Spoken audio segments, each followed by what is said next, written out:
Amada Iglesia, hermanos, amigos que nos visitan, sean todos bienvenidos una vez más. Quiero invitarles a abrir sus Biblias en Hebreos capítulo 11. Hebreos capítulo 11, y la unidad de pensamiento va desde el versículo 23 al 29. Sin embargo, hoy meditaremos solo en el 23, pero voy a leer a su favor los versículos 23 al 29 de Hebreos capítulo 11, y dice el Señor a su iglesia: por la fe Moisés, cuando nació, fue escondido por sus padres por 3 meses, porque le vieron niño hermoso y no temieron el decreto del rey. Por la fe Moisés, hecho ya grande, rehusó llamarse hijo de la hija de Faraón, escogiendo antes ser maltratado con el pueblo de Dios que gozar de los deleites temporales del pecado, teniendo por mayores riquezas el vituperio de Cristo que los tesoros de los egipcios, porque tenía puesta la mirada en el galardón. Por la fe dejó a Egipto, no temiendo la ira del rey, porque se sostuvo como viendo al invisible. Por la fe celebró la Pascua y la aspersión de la sangre, para que el que destruía a los primogénitos no los tocase a ellos. Por la fe pasaron el mar Rojo como por tierra seca, e intentando los egipcios hacer lo mismo, fueron ahogados. Amén. Amado Padre Celestial, inclinamos nuestros rostros, aunque internamente debiéramos también inclinar nuestras almas delante de ti, pues tú eres un Dios santo. Hemos cantado a tu santo nombre, hemos cantado fervientemente y te doy gracias por estos preciosos himnos. Hemos orado delante de ti, clamando de tu auxilio pronto para nuestras almas. Y también hemos leído tu palabra de manera reverente en adoración, creyendo que la lectura de tu palabra es un medio que nos santifica. Ahora, habiendo llegado a la parte central de la adoración, te ruego, oh Espíritu Santo, que moras en medio de nosotros, me ayudes a poder explicar y aplicar tu palabra a la iglesia, confiando en que tú aplicarás tu palabra a los corazones. También te ruego y te imploro para que nos ayudes en nuestras debilidades. Oh bendito Consolador, quita el sueño de nuestros ojos. Ayúdanos a estar atentos a la voz de nuestro amado Cristo a través de la predicación. Que si en algún momento somos tentados por nuestra debilidad o por el diablo que susurra a nuestros oídos a no prestar atención a tu palabra, tu Espíritu Santo sea ayudándonos. Quita toda distracción de nuestra mente y corazón, y a pesar de las dificultades, a pesar de las pruebas de la semana, permítenos estar atentos una vez más a tu voz. En el nombre de Cristo Jesús te lo pedimos. Amén. Hermanos, pueden tomar asiento.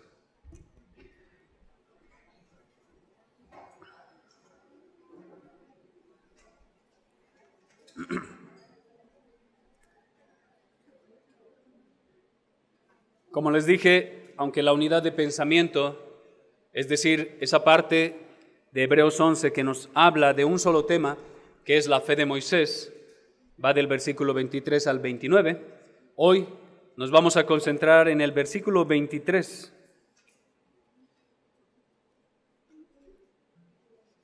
Y vamos a iniciar el día de hoy a hablar de la fe de otro hombre que realmente fue un hombre común y corriente como tú y yo.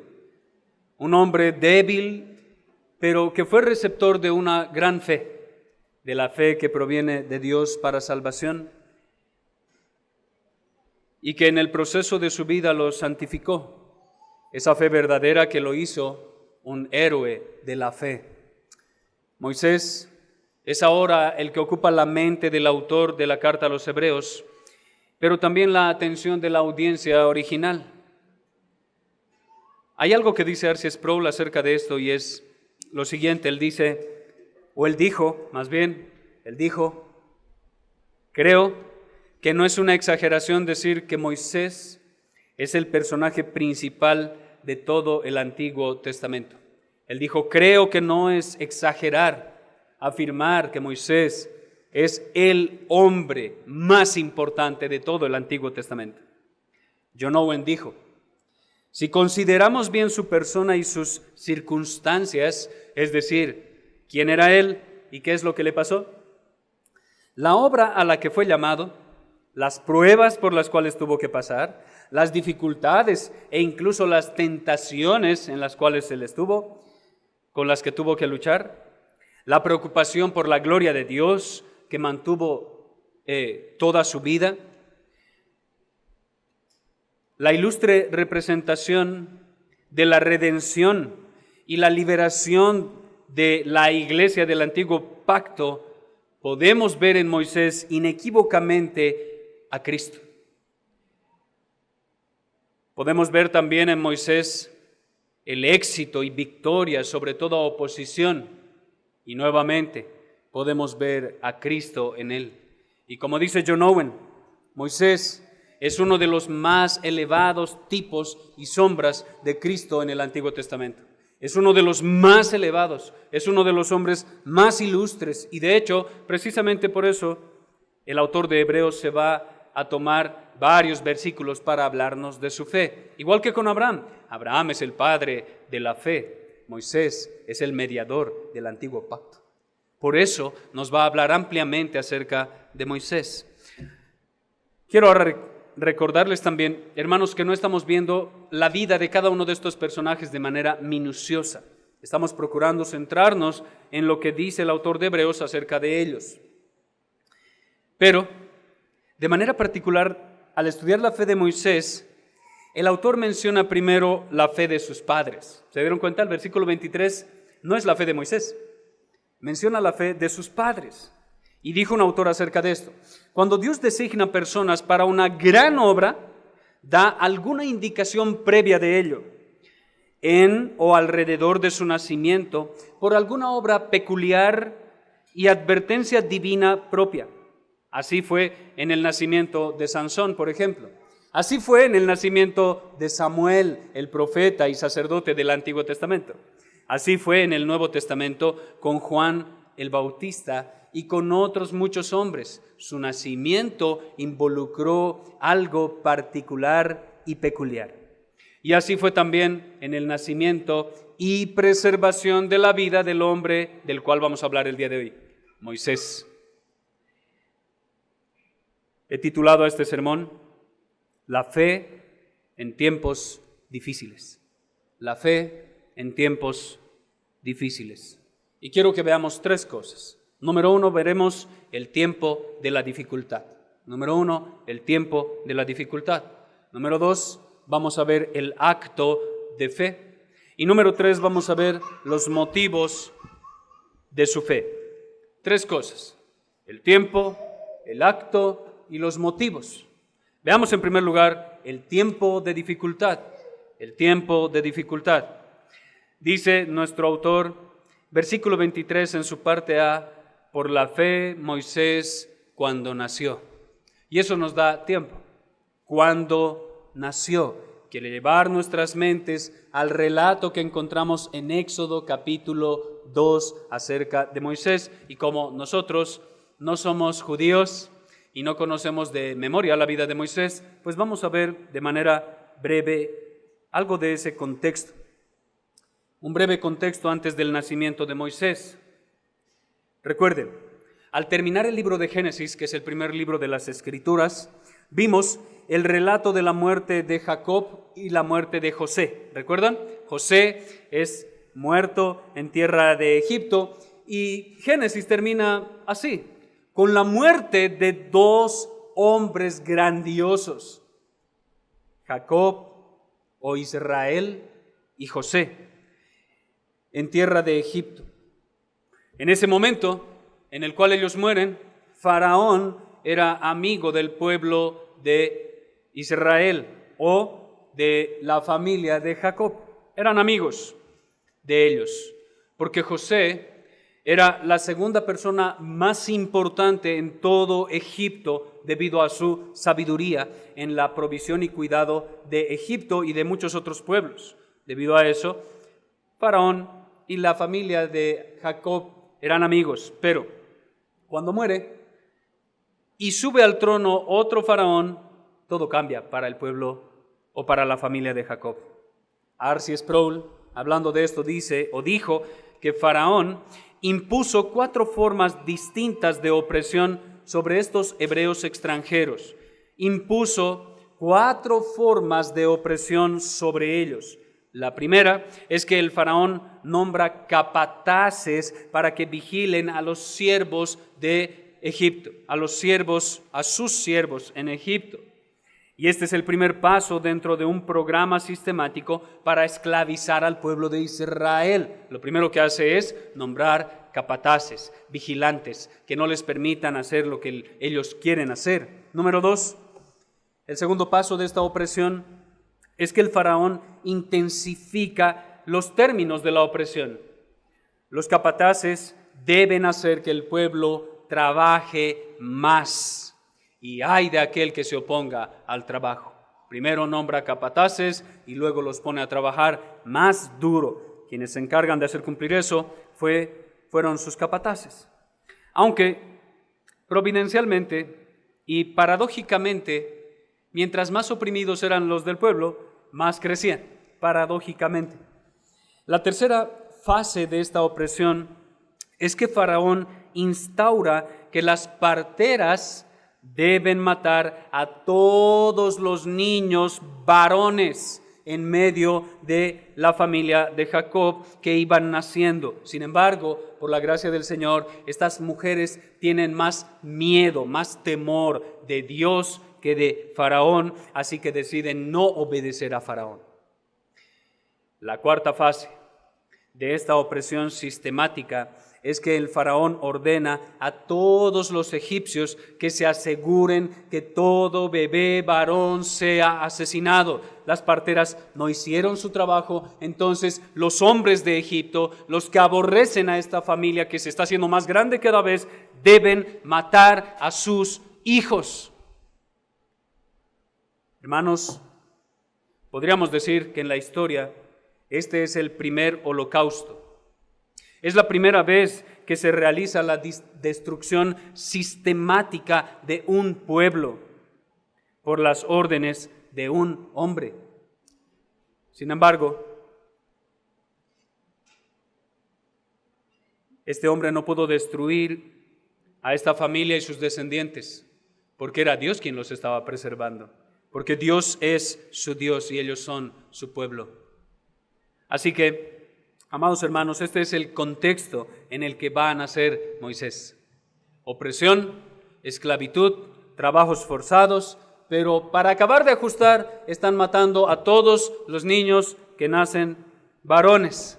Qué terrible nacer varón en ese tiempo. Es, hermanos, realmente un nacimiento por la fe. Este nacimiento es por fe. Todos los nacimientos son por fe. Pero este en particular es un nacimiento por la fe. Escuchen lo que dice Éxodo, capítulo 2, versículo 2. Un varón de la familia de Leví fue y tomó por mujer a una hija de Leví. Así de simple. El varón tiene por nombre Amram y la mujer que toma por esposa se llama Jocabet. Estos dos son los padres de Moisés. En tiempos tan convulsos, su primera evidencia de fe es casarse. ¿Quién se casa? Estando en tiempos tan feos y difíciles. Mira, si nos casamos, de por sí está terrible porque tú y yo somos esclavos y vamos a sufrir. Sería mejor sufrir solo, para que mi esposa no se preocupe por mí. Pero ellos evidencian su fe, primero casándose. La más grande evidencia de su fe es tener un hijo. Y eso es lo que resalta el autor de Hebreos. Alguien diría, ¿cómo puede tomar una mujer, este hombre Amram, qué irresponsable, sabiendo que son esclavos?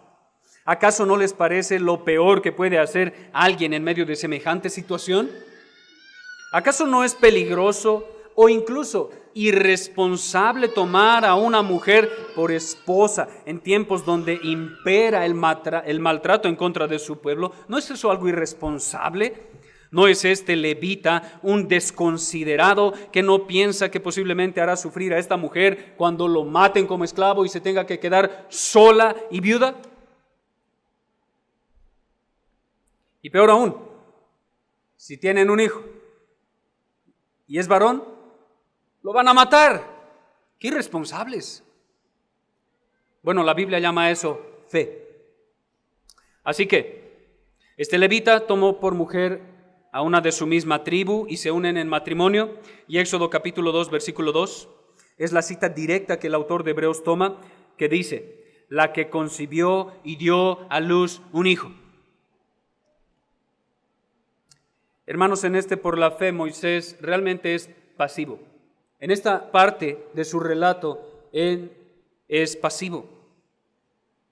Y sus padres son activos.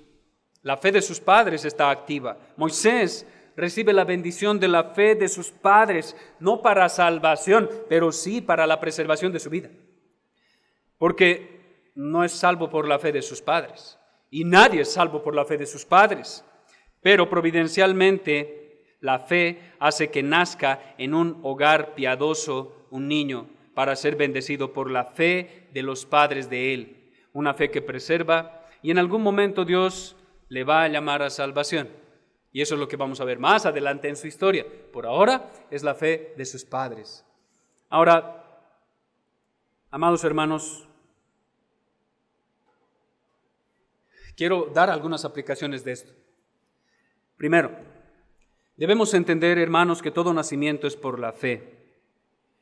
Pero creo que hoy, más que nunca, debemos tener hijos es por fe.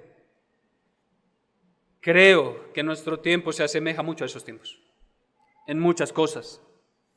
¿Saben algo? El faraón hoy en día ha tomado nuevos nombres. Ya no se le llama faraón. Hoy en día es feminismo, libertad, decisión libre de mi cuerpo. Esos son los nuevos faraón de la sociedad actual. El decreto actual no es asesina a los hijos de los hebreos. No, el decreto actual no dice eso. ¿Saben qué dice el decreto actual en nuestra población normal? El decreto actual se llama libre elección.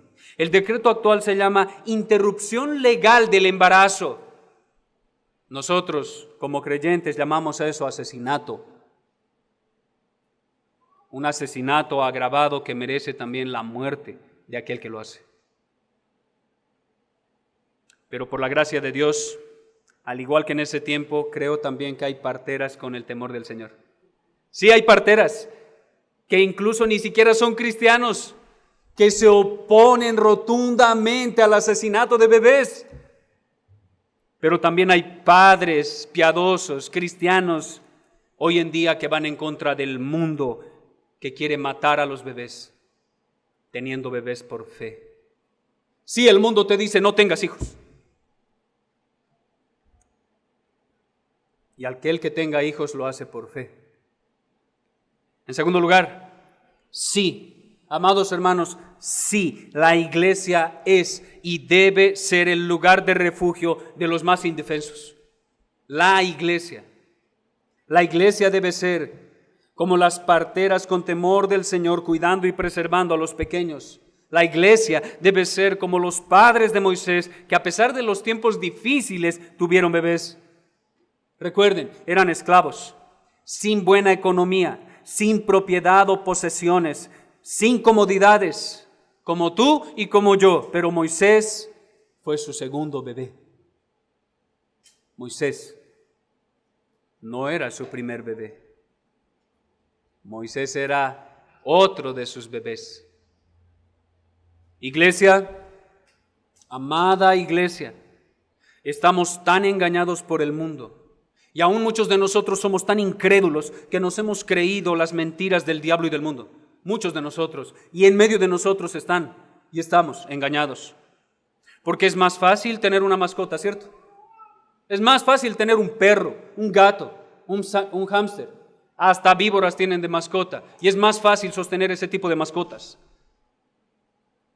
Es más fácil no casarse, ¿cierto? ¿Para qué te enfrentas a las dificultades del matrimonio?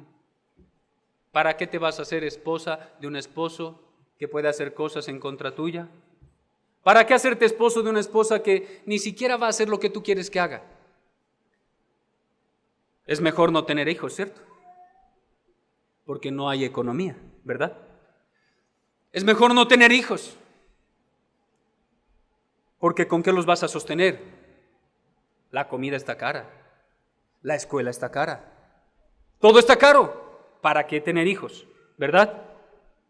¿Por qué los vamos a traer a este mundo a sufrir? Dice el mundo. ¿Para qué quieres tener hijos si los vas a traer a sufrir? La respuesta de la iglesia debiera ser ¡no!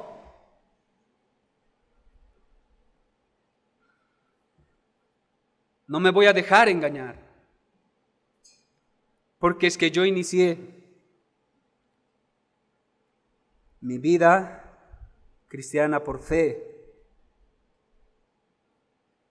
y seguiré viviendo por fe. Sí, el mundo viene y me dice a mí y a mi esposa, incluso a mis parientes, es irresponsable tener tantos hijos. Si no tienes dinero o tiempo para ellos, los vas a traer a sufrir. Hermanos, el mundo y el diablo han hecho tan bien su trabajo que estoy seguro que muchos de ustedes piensan de esta manera. Pero amados hermanos, debemos ser bíblicos. Nosotros debemos vivir por fe. Y no, el pastor no es el único que debe vivir por fe. Los diáconos no son los únicos que deben vivir por fe. La iglesia debe vivir por fe. Aquel que cree en el Señor Jesucristo ha sido llamado a vivir por fe. Y si eres cristiano, debes vivir por fe. Si naciste en un hogar cristiano, agradece al Señor que tus padres tuvieron fe. Agradece que tus papás no pensaban como el mundo, porque no existirías el día de hoy. Agradece al Señor por la fe de tus padres. Pero ahora, guárdate de pensar igual que el mundo. Todos los hijos de los creyentes son de fe y vienen a este mundo por fe. ¿Saben por qué, hermanos? ¿Saben por qué tenemos hijos por fe? Porque no sabemos si vivirán. ¿O sí? No sé. Tal vez el Señor le place que mi tercer o cuarto hijo tenga que morir al nacer. No lo sé. Pero voy a tener más hijos por fe. Es por fe porque no sabemos si van a ser enfermos o van a ser sanos o van a nacer con alguna condición que les incapacite a hacer muchas cosas. No lo sé, pero tengo hijos por fe, así como ellos, como Amram y Jocabed. Hermanos, no sabemos si nosotros viviremos para cuidar de ellos mientras estén pequeños, pero los tenemos por fe. No sabemos y no sabemos. Pero debemos vivir por fe. Y esto nos guía al segundo encabezado del sermón, el acto de fe. ¿Cuál fue el acto de fe de este matrimonio? Versículo 23 en su parte B dice, fue escondido por sus padres por 3 meses. Hermanos, esta es la muestra de fe de sus padres. Esta es la fe que no le importa lo difícil del sendero o lo complicado del ascenso a la cima, simplemente hace lo que debe hacer hasta donde pueda.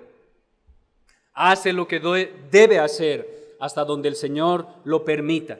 Es responsable hasta donde puede ser responsable. Obedece hasta donde puede obedecer.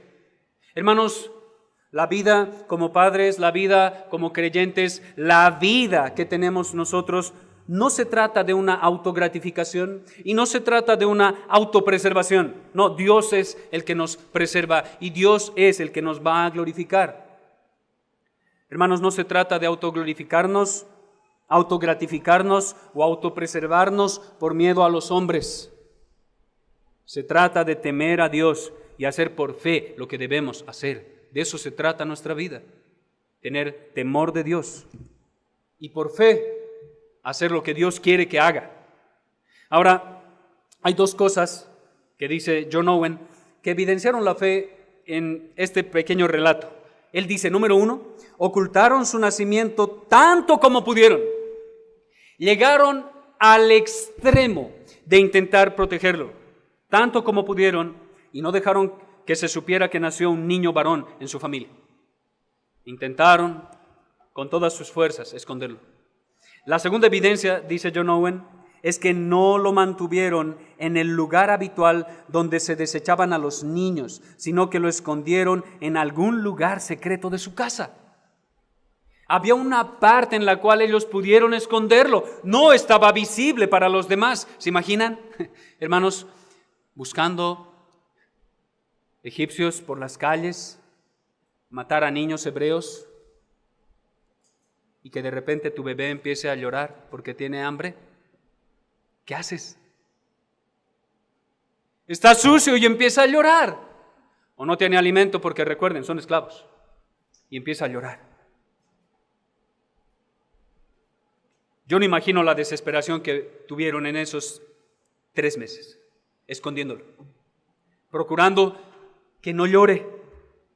¿Qué haces para preservarlo? ¿Le tapas la boca y procuras que guarde silencio mientras pasan los egipcios que están intentando matar bebés?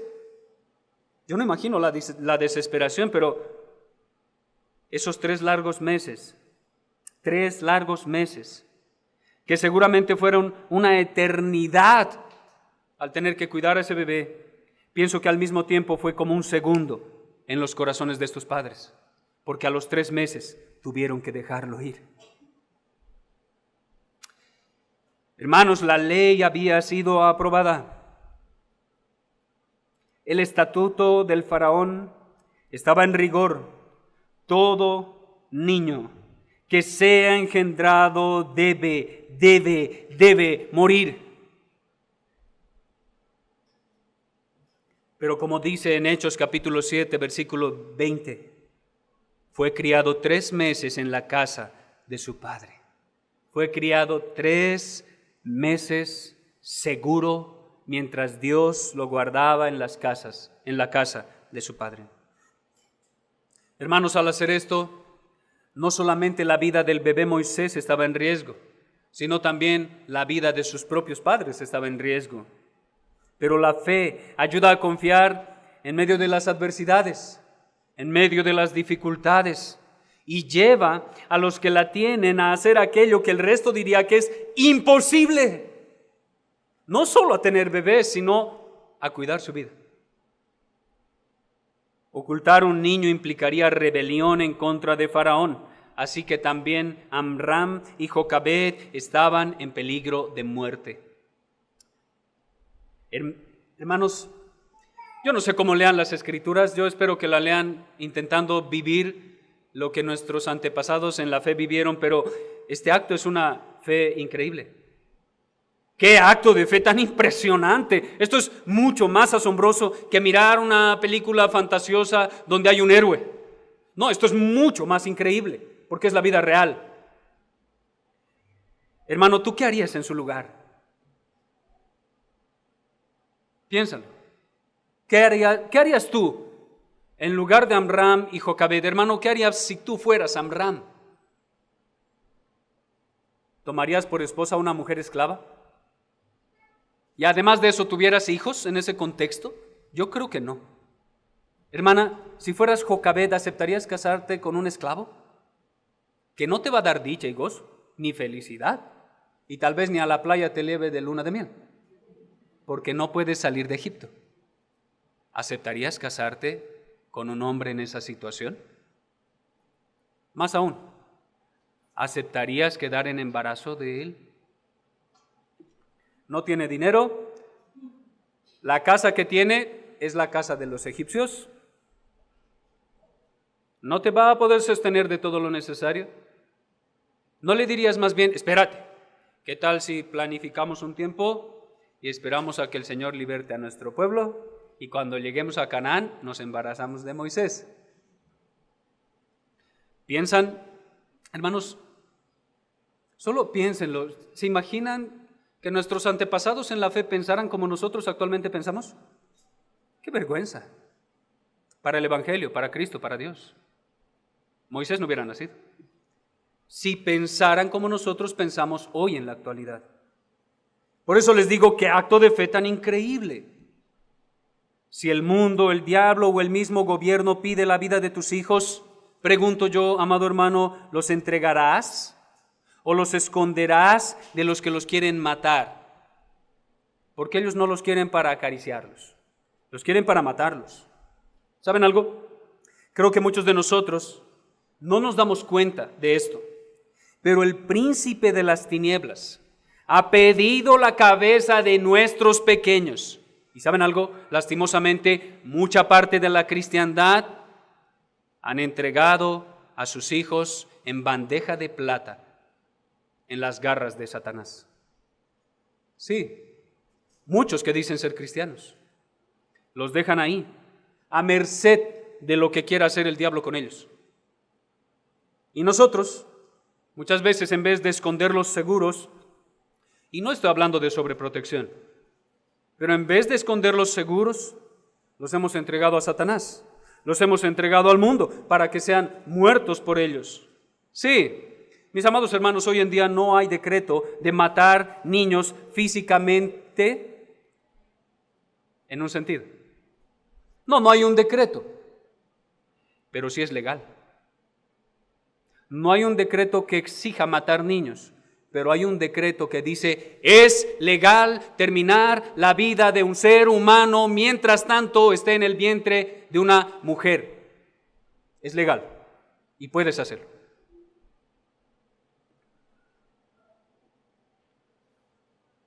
Hermanos, no sé si se aperciben de esto, pero después de las conferencias que tuvimos acerca de nuestra guerra espiritual, y debemos tener la armadura puesta, pero hermanos amados, estamos en guerra. No estamos en tiempos de paz. No se crean cuando alguien viene y les dice paz, paz, porque ¿saben algo? No hay paz. Se nos ha dado una armadura y debemos pelear y debemos luchar. No es tiempo de descansar, no es tiempo de paz, es tiempo de pelear. La familia actualmente está bajo ataque. Y no hacemos nada muchas veces para cuidar a nuestra familia. Nada como padres, nada como madres, nada como familia por nuestros hijos. Muchas veces los dejamos con aparatos que ni siquiera nosotros sabemos controlar. Pero ahí los dejamos 1 hora, 2 horas, 3 horas, 4 horas, mientras no molesten, no hay problema. Indefensos a pecados horribles, hermanos, horribles. Yo no sé cuántos de ustedes, hermanos, luchen con la pornografía. Pero cuando dejas a un niño pequeño frente a un celular sin tu supervisión, lo estás exponiendo a la pornografía. Lo estás exponiendo al tráfico de niños. ¿Cuántos niños no se han perdido precisamente por eso? Al abuso infantil. Muchos hemos dejado que sea el mundo que enseña a nuestros pequeños en vez que enseñe sus padres.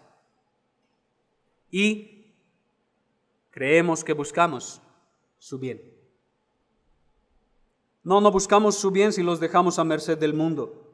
Buscamos la muerte de nuestros niños si los dejamos ahí. Hermanos, nos hace falta la fe de Amram y Jocabed para esconder a nuestros pequeños de Faraón. Nos hace falta esa fe. Porque ¿saben algo? Cuando empecemos a esconder a nuestros niños de Faraón, el mundo nos va a criticar.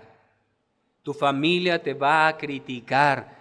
Cuando tengas más de 2 niños, tu misma familia te va a criticar. Tus vecinos te van a criticar. Tus amigos te van a criticar. Hasta la iglesia te va a criticar por su inmadurez. Por otro lado, me encanta la aplicación espiritual que hace de esta porción el autor llamado John Owen. Él dice, y hace una aplicación hacia la iglesia, dice él: cuán ciegos son los pobres mortales pecadores en todas sus artimañas en contra de la iglesia de Dios. Piensan que todas las cosas están aseguradas y que no fallarán en su fin. que sus consejos son infalibles, su poder indomable, y creen que ni Dios mismo les puede arrebatar la victoria en contra de la iglesia. Y dice John Owen: pero el que se sienta en lo alto se ríe de ellos y con facilidad guía la liberación de su iglesia y la ruina de sus enemigos. ¿Qué? ¿Creen nuestros enemigos que van a vencer en contra de la iglesia? El dueño de la iglesia, sentado en su trono, se burla de ellos, porque ellos nada podrán hacer en contra de la iglesia. Nada. Hermanos, este es un relato que nos enseña mucho acerca de los tiempos convulsos en los cuales vivimos. Muchísimo. ¿No se asemeja mucho ese relato a nuestra actualidad? Sí, cambiando algunas cosas, cambiando nombres, decretos y demás. Pero pareciera que vivimos en Egipto.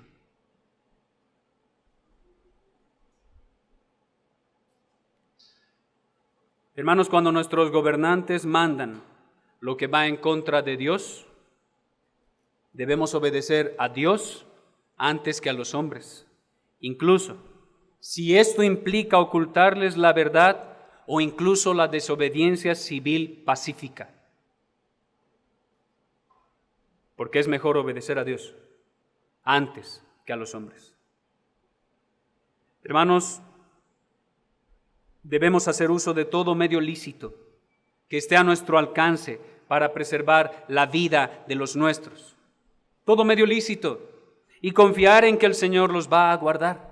¿Saben algo? Moisés fue guardado 3 meses, más allá no pudieron más. No pudieron más, y ustedes saben lo que pasó después, ¿no? ¿Cómo Dios preservó la vida de este niño que tenía que ser preservado? Bueno, sus padres se esforzaron 3 meses, el resto dependió de Dios. Y siempre dependió de Dios. Haz todo el esfuerzo que puedas por cuidar a tus hijos. De resto, déjalo en las manos del Señor. Y eso nos guía al tercer encabezado de este sermón: los motivos de su fe. Los motivos de la fe de sus padres. Digo los motivos porque hay 2 motivos. Y dice el texto, Hebreos 11, versículo 23. Al final dice: porque le vieron niño hermoso y no temieron el decreto del rey. 2 motivaciones tuvieron para desobedecer al mandato del rey. 2 motivaciones para preservar la vida de su pequeño. 2 motivaciones que presenta el autor. Hermanos, la primera razón o la primera motivación está fundamentada en el relato mismo de Éxodo capítulo 2. Ahí se fundamenta en lo que el autor está observando explícitamente. Pero ¿saben algo? La segunda razón que él toma es una inferencia del relato en Éxodo. O sea, es su interpretación de cómo sucedieron las cosas. Muy bien, la primera motivación, dice el texto, es porque le vieron hermoso. Le vieron hermoso. Ahora, el autor de Hebreos está citando textualmente lo que dice Éxodo capítulo 2, versículo 2. Dice: y viéndole que era hermoso. Está citando esa porción. El término hebreo para hermoso tiene el sentido de algo bueno. Tiene el sentido de como tener cualidades deseables o positivas en uno mismo. Especialmente esas cualidades adecuadas para una cosa específica. Hay alguien, un comentarista, no estoy de acuerdo con él, pero debo decirlo. Hay un comentarista que dice que posiblemente Amram y Jocabed recibieron revelación de Dios de que el segundo hijo que iban a tener, o sea, Moisés, iba a libertar al pueblo antes de que nazca. Sin embargo, hay varios autores que dicen que no están de acuerdo porque son inferencias incorrectas y aparte no está escrito en la Biblia, así que no se afirma tal cosa. Volviendo al Nuevo Testamento, el término griego aquí en Hebreos 11, 23, el término para hermoso hace referencia a algo refinado y elegante en apariencia, algo refinado en comportamiento o estilo. A eso hace referencia ese término hermoso. O sea, este adjetivo, por otro lado, perdón, este adjetivo hermoso se usa solamente 2 veces en el Nuevo Testamento. Este mismo adjetivo en el griego se usa solo 2 veces en el Nuevo Testamento. Y la otra ocasión en la cual se usa se encuentra en Hechos 7, versículo 20. Y particularmente hace referencia también a Moisés. Hechos capítulo 7, versículo 20 dice: en aquel mismo tiempo nació Moisés, pero vean cómo cambia. Dice, fue agradable a Dios y fue criado 3 meses en casa de su padre. El término agradable es el mismo término griego para hermoso. En Hebreos dice que sus padres lo vieron hermoso. En Hechos nos dice Esteban que fue Dios el que lo vio hermoso. Esteban, en medio de su sermón, cita Éxodo capítulo 2, versículo 2, y usa el mismo término que usa el autor de Hebreos, pero aquí lo encontramos traducido de forma diferente, agradable, y lo atribuye a Dios. Agradable a Dios. Ahora, quiero que vean esto. Y es que la profundidad de la razón por la cual Moisés fue escondido son 2 cosas: la soberanía de Dios y la responsabilidad de sus padres. Hay dos razones que están detrás de esa única razón de verlo hermoso. Dios soberanamente se había agradado de él desde antes de la fundación del mundo, pero sus padres al verlo nacer dijeron: ¡wow! ¡Qué precioso es este bebé! ¿Cómo entregarlo a Faraón? ¿Cómo dejarlo que lo maten? Dios soberano se agradó de él por gracia, porque había sido elegido en Cristo Jesús desde toda la eternidad, según Efesios capítulo 1. Dios lo escogió en Cristo Jesús y lo amó desde la eternidad, así que Dios se agradó de él. Pero por otro lado, sus padres al verlo de forma natural lo amaron, lo vieron precioso, hermoso y lleno de vida. Despertó en sus padres el amor y el sentimiento natural de un padre y una madre cuando ven a su bebé. ¿Qué papá o qué mamá se atrevería a decir cuando su bebé sale del vientre: qué feo niño? Jamás. Porque un recién nacido despierta naturalmente la ternura en sus padres. Es hermoso a sus ojos. Como dice un autor, creyeron que si Dios, quien forma la vida en el vientre, dio a Moisés vida y salud, ¿quién era Faraón para quitársela? Moisés era un niño común y corriente. No tenía nada de especial, no nació con superpoderes. Es más, si no fuera porque Dios se agradó de él por su sola gracia, seguramente, al igual que miles de bebés, pudo haber caído en las manos de Faraón y morir. Sí, Moisés fue preservado, pero miles más de bebés murieron. La segunda motivación que relata el autor de Hebreos es simplemente porque no temieron al decreto del rey, no tuvieron miedo a ese hombre y sus decretos. Ahora, quiero que escuchen bien esto porque es muy importante, hermanos. El verbo de esa motivación anterior que vimos es vieron. ¿Sí? Lo vieron hermoso. Ese es el verbo de la primera motivación. Lo vieron hermoso. Pero ese verbo se encuentra en voz activa. ¿Qué significa eso? Ya saben que me gusta un poquito la gramática en este sentido. Pero ese verbo vieron está en voz activa y significa eso, que fueron los padres efectivamente los que vieron lo bello en su hijo y lo amaron. Fueron ellos con los que lo vieron hermoso. Pero ¿saben algo? El verbo para esta segunda razón, para esta segunda motivación, ese verbo temieron, se encuentra en voz pasiva. No está en voz activa, se encuentra en voz pasiva. Y eso significa que alguien más está realizando esa acción por ellos. No temieron al decreto del rey. Ellos no lo temieron, pero fue alguien más que les dio el no temer al faraón. Fue alguien más que se los dio. Vean esto, los papás de Moisés reciben el no temer, lo reciben. No lo ejercen ellos mismos, pero no nace de ellos.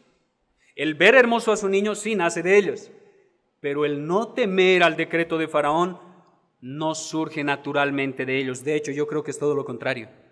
Naturalmente surge de nosotros el miedo a los hombres, el temor cuando se acercan las dificultades. Y esta es la parte en la cual actúa de forma directa la fe, que es un don de Dios en los piadosos creyentes. Es la fe que está actuando en ellos, dándoles el no temer a Faraón. No tengan miedo, porque aquel que los guarda es mucho mayor que Faraón. Dios les dio por la fe el no tener miedo a los hombres, sino más bien temer a Dios. Hermanos, la fe es la que nos capacita para guiar nuestro temor hacia el objeto correcto. La fe nos capacita para guiar nuestros miedos, nuestros temores en medio de la dificultad hacia el objeto correcto de temor. ¿Entienden eso? Si no lo entienden, lo voy a explicar. Cristo dijo en Mateo capítulo 10, versículo 28, y no temáis a los que matan el cuerpo. No les tenga miedo a ellos. ¿Por qué? Mas el alma no la pueden matar. El alma no la pueden matar. Entonces, ¿a quién sí debemos temer? Temed más bien a aquel que puede destruir el alma y el cuerpo en el infierno. A él sí le tienes que tener miedo, porque de resto solo pueden tomar tu cuerpo. Dios puede tocar alma y cuerpo al mismo tiempo, y lo va a hacer con todo aquel que no crea en el Señor Jesucristo. Amigo, tú que no eres creyente y no has profesado la fe, debo decirte que seguramente tienes muchos temores. Temor a quedarte sin trabajo, temor a quedarte sin familia, temor a quedarte sin casa, temor a muchas cosas que pueden venir a tu mente. Y tal vez hasta vives estresado todo el tiempo por el miedo que tienes a tantas cosas que ni siquiera han venido. Amigo, a esas cosas no tendrías por qué tenerle miedo. Tendrías que tener miedo a aquel al cual le pertenece tu vida. Sí, todos le pertenecen a Dios, pero amigo, si no crees en Cristo Jesús, tú le perteneces para ser echado al fuego eterno del infierno. Para eso le perteneces a Dios. ¿Y cómo puedes ser salvo? Amigo, debes creer.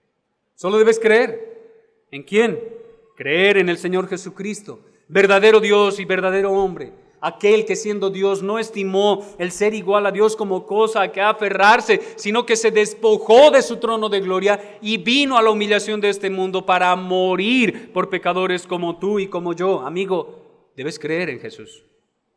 Y eso te librará del resto de temores. Cuando tú tengas temor del que debes tener temor, no tendrás temor de los que tienes tanto temor. Eso yo sé que parece un trabalenguas. Pero ¿saben algo? La única manera de alejar el temor es a través del temor. Esa es la única manera. ¿Quieres no temer a las cosas momentáneas de esta vida? Pues teme a aquel que es eterno, teme al infinito, teme al soberano, teme al todopoderoso. Cuando temas al Dios verdadero, no tendrás temor de nada. Así como los padres de Moisés. ¿Por qué creen que no temieron al decreto del rey? Ellos sabían quién es Dios. Es la fe, hermanos, que activamente me ayuda a no temer. Es la fe. Yo recibo el beneficio de la fe que no teme el mandato de los hombres malos. Dios nos da la motivación correcta en medio de las adversidades por medio de la fe. Por eso el autor inicia diciendo, por la fe, amados hermanos. Y esta es la fe que no teme al mandato temporal de hombres temporales, porque tiene sus ojos puestos en aquel que está fuera del tiempo, en aquel que tiene el gobierno del tiempo, porque sus ojos están puestos en aquel que es todopoderoso.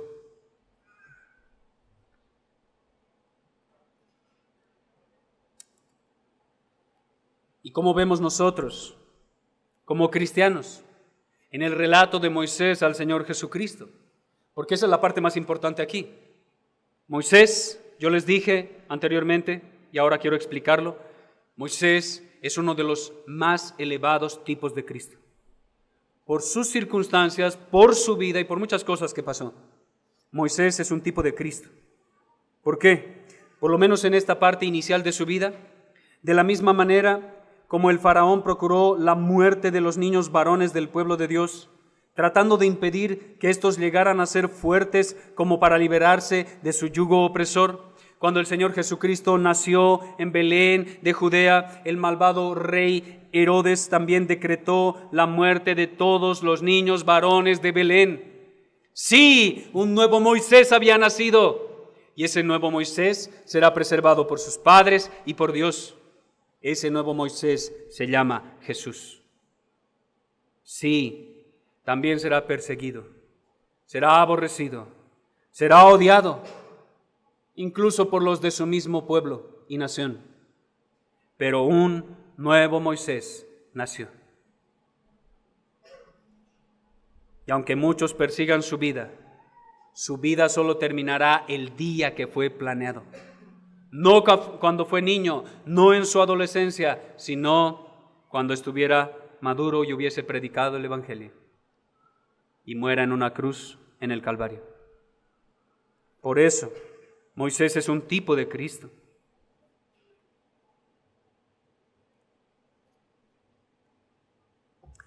Ahora, para finalizar, ya había dado aplicaciones, pero quiero terminar aplicando esta última porción. Hermano, quiero que pienses y analices y medites en esto. ¿A quién le tienes más miedo en esta vida?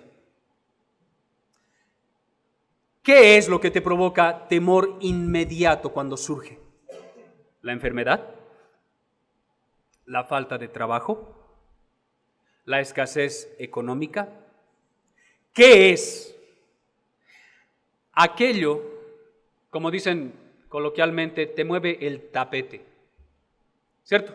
Eso es como desestabilizarte, ¿no? Estás tranquilo, seguro, todo anda bien y de repente escasea algo o se evidencia algo e inmediatamente te desestabiliza en tu fe, en tu vida como cristiano, en tu vida como padre, en tu vida como esposa, en tu vida como ciudadano de este mundo, como trabajador, como miembro de la iglesia. ¿Qué es a lo que más le tienes miedo?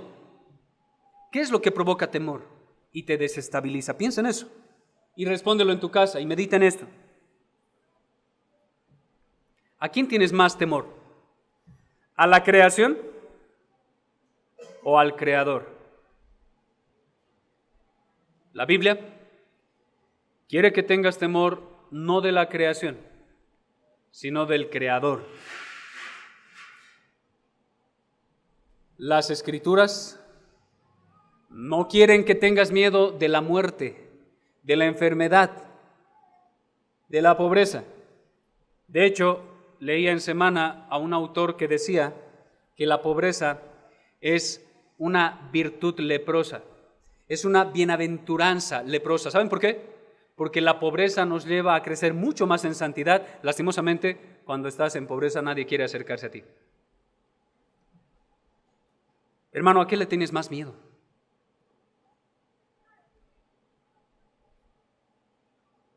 Quiero terminar con algo que ya había citado.